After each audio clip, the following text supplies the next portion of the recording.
आगे बढ़ते हैं और बात अहम खबरों की करते हैं। केंद्रीय गृह मंत्री अमित शाह 3 महीने में दूसरी बार राजस्थान के दौरे पर हैं और अपने दौरे के दौरान शाह सरकार और संगठन के कामकाज और आगामी योजनाओं पर सीएम भजनलाल और प्रदेश अध्यक्ष मदन राठौड़ के साथ चर्चा भी कर सकते हैं।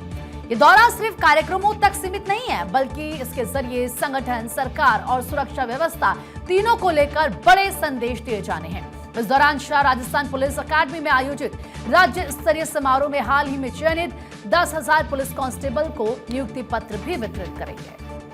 और अमित शाह का ये दौरा सिर्फ नियुक्ति पत्र वितरण तक ही सीमित नहीं माना जा रहा है और इसे पुलिस भर्ती प्रक्रिया में पारदर्शिता, साथ ही कानून व्यवस्था को मजबूत करने और युवाओं को रोजगार के अवसर उपलब्ध कराने के संदेश के रूप में भी देखा जा रहा है।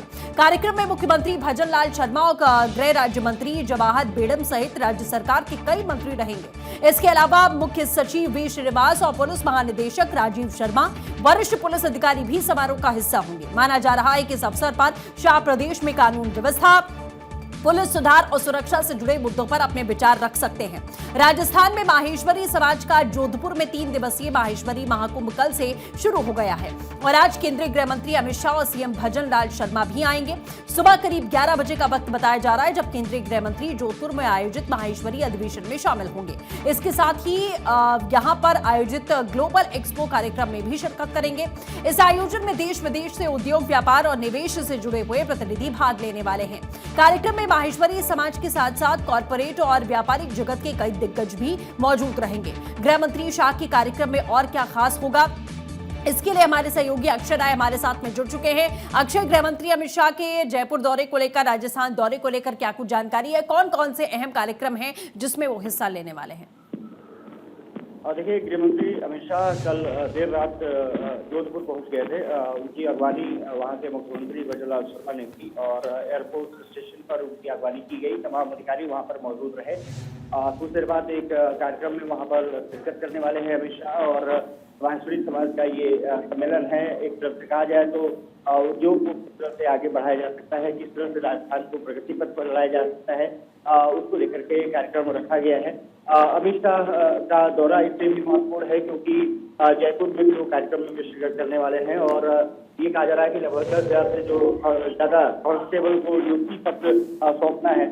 तो कुछ दिन पहले राजस्थान पुलिस ने 10,000 कांस्टेबल की भर्ती की थी। राजस्थान पुलिस अकादमी में ये कार्यक्रम रखा गया है और ये कहा जा रहा है कि जो टॉपर्स होंगे उनको केंद्रीय गृह मंत्री अमित शाह प्रमाण पत्र सौंपेंगे, जबकि अन्य जो कांस्टेबल होंगे उनको अधिकारी प्रमाण पत्र सौंपने वाले हैं। तो कहा जा सकता है कि अलग अलग जिलों से जो चयनित कांस्टेबल है उनके लिए आज का दिन बहुत महत्वपूर्ण है। अमित शाह उस पर तमाम चीजों को लेकर के संबोधित भी कर सकते हैं और किस तरह से पुलिस कर्मियों को दृढ़ता के साथ जनता की सेवा करनी है। बिल्कुल ठीक है अक्षय, आप नजर बना रखिएगा, अपडेट हम आपसे लेते रहेंगे। फिलहाल के लिए बहुत शुक्रिया। देश की सुरक्षा सर्वोपरि है और जब बात आंतरिक सुरक्षा की हो तो मोदी सरकार की रणनीति डिफेंसिव नहीं बल्कि प्रोएक्टिव रहती है और इसी संकल्प को सिद्धि तक पहुंचाने के लिए केंद्रीय गृह मंत्री अमित शाह पूरे एक्शन मोड में हैं और आंतरिक सुरक्षा को मजबूत करने के लिए बड़ा कदम उठाया है। गृह मंत्री अमित शाह ने कल आईडी डेटा मैनेजमेंट सिस्टम यानी कि NIDMS का उद्घाटन किया और इस उद्घाटन के जरिए सुरक्षा एजेंसियों को एक ऐसा अत्याधुनिक हथियार सौंपा है जो आतंकवाद और नक्सलवाद से निपटने में गेम चेंजर साबित हो सकता है। सड़क किनारे लगाए जाने वाले आईडी धमाकों पर लगाम कसने, पैटर्न समझने और हमलों को पहले ही नाकाम करने के लिए यह system real time data analysis और कोऑर्डिनेशन को नई ताकत देगा। ये कदम देश की काउंटर आईईडी और आंतरिक सुरक्षा संरचना को और मजबूत करने की दिशा में एक महत्वपूर्ण मील का पत्थर है। NIDMS को नेशनल सिक्योरिटी गार्ड यानी कि NSG की तरफ से विकसित किया गया है। ये एक सुरक्षित डिजिटल प्लेटफॉर्म है जो आईईडी से संबंधित डेटा के संग्रह और वितरण को व्यवस्थित करने में मदद करेगा। NSG के मानेसर ट्रेनिंग सेंटर में अमित शाह ने वर्चुअली इसका शुभारंभ किया और इसे देश के लिए अहम डेटा सेंटर भी बताया। NIDMS एक सुरक्षित राष्ट्रीय डिजिटल प्लेटफॉर्म है जिसके माध्यम से देश भर के बम विस्फोटों के सटीक एनालिसिस को संगठित करना, संकलित करना, मानकीकृत संयोजन करना और सुरक्षित तरीके से इसको सबके साथ साझा करना, ये प्रक्रिया NIDMS से एक प्रकार से मजबूती के साथ प्रस्तापित होगी। ये प्लेटफॉर्म आने से जो अनेक प्रकार के डेटा अलग अलग केस की फाइलों में पड़े हैं, वो डेटा अब एक क्लिक पर हमारी इन्वेस्टिगेशन एजेंसियों को और एंटी टेरर ऑर्गेनाइजेशन देश में जितने भी हैं, चाहे राज्य सरकार के हैं चाहे केंद्र सरकार के, उसको उपलब्ध हो जाएगी।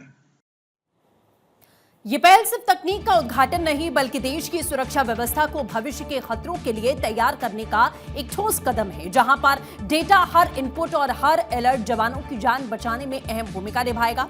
डेटा सेंटर से आंतरिक सुरक्षा और ज्यादा मजबूत होगी।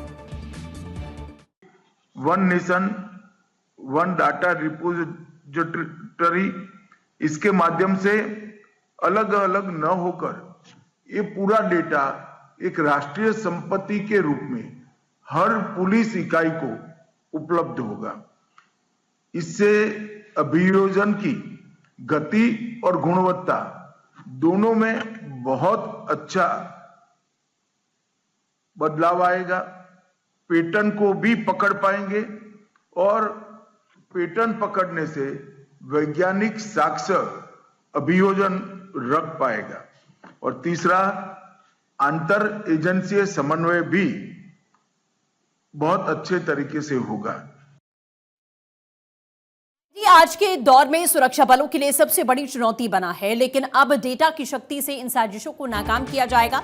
ये सिस्टम देश की सुरक्षा व्यवस्था को अभेद बनाने के लिए इस दिशा में मोदी सरकार का ब्रह्मास्त्र माना जा रहा है, जो आतंकवादियों और नक्सलियों के नेटवर्क को जड़ से खत्म करने की ताकत भी यहां रखता है।